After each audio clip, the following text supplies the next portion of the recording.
करणानंतर आता वळूया पुढच्या बातमीकडे। लाडक्या बहिणींसाठी सर्वात मोठी ही बातमी आहे। तब्बल 60 लाख लाडक्या बहिणींची नावं योजनेतून बाद करण्यात येण्याची शक्यता आहे। विरोधकांचं आता सत्ताधारी नेत्यांनी देखील केलेल्या दाव्यांमुळे लाडक्या बहिणींकडून आतापर्यंत घेतलेली रक्कम वसूल करण्यात येणार असल्याचं बोललं जातंय।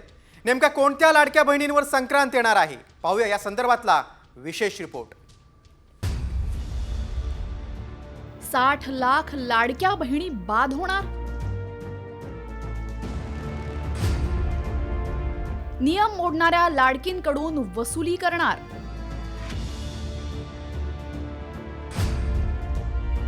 नवीन वर्षात लाडक्या बहिणींवर संक्रांत।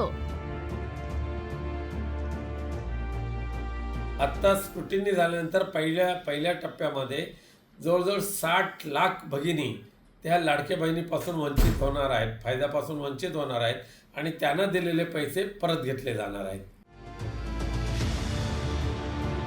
ऐकलत, शिवसेनेचे माजी खासदार विनायक राऊत यांनी केलेल्या या दाव्यामुळे आता लाडक्या बहिणींचं टेन्शन वाढलंय।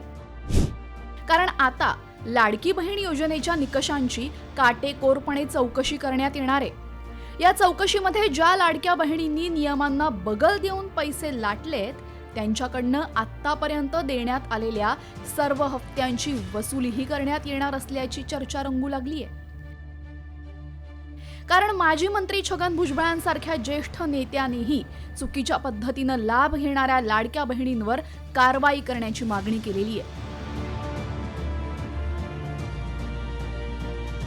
जे नियमात बसत नाही त्यांनी स्वतःहून आपली नावं जे आहेत काढा म्हणून सांगायला पाहिजे आणि जे पैसे दिले गेले ते आता परत मागण्यात काहीही अर्थ नाही, ते मागण्यात येऊ नये याच्या पुढे जे आहे लोकांना सांगावं या नियमात बसत नाही त्यांनी स्वतःहून आपली नावं काढून घ्यावी, नाहीपेक्षा मग त्यांना मात्र जे आहे दंडासहित वसुली करण्यात येईल।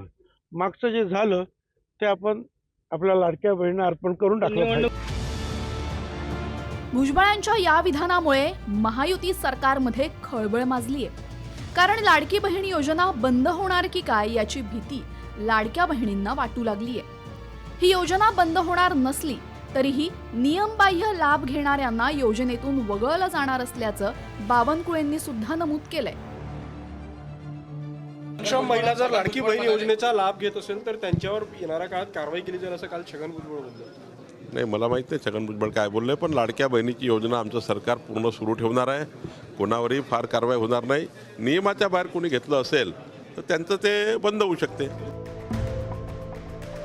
दरम्यान कोण अपात्र ठरणार पाहूयात। 2.5 लाखांपेक्षा जास्त उत्पन्न असल्यास अपात्र ठरणार। ट्रॅक्टर वगळता दुसरं 4 चाकी वाहन असल्यास ठरणार अपात्र। ज्या महिलांच्या कुटुंबातील सदस्य आयकर भरतात त्यांना लाभ मिळणार नाही। कुटुंबातील सदस्य सरकारी नोकरीला असल्यास अपात्र ठरणार। कुटुंबातील सदस्य आमदार किंवा खासदार असल्यास लाभ नाही। कुटुंबाची जमीन 5 एकरपेक्षा जास्त असल्यास अपात्र ठरणार।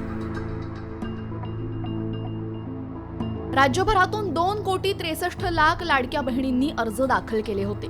त्यापैकी 2,47,00,000 अर्ज पात्र ठरलेत। मात्र आता नव्याने छाननी सुरू झाल्याने अपात्र ठरणाऱ्या लाडक्या बहिणींची संख्या आणखी वाढण्याची शक्यता आहे। कारण राज्याच्या तिजोरीवरील ताण कमालीचा वाढलेला आहे।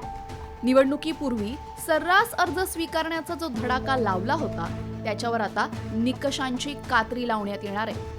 त्यामुळे निकषांबाहेर लाभ घेतलेल्या किती लाडक्या बहिणी अपात्र ठरणार याकडे लक्ष लागलंय। ब्युरो रिपोर्ट, साम टीव्ही।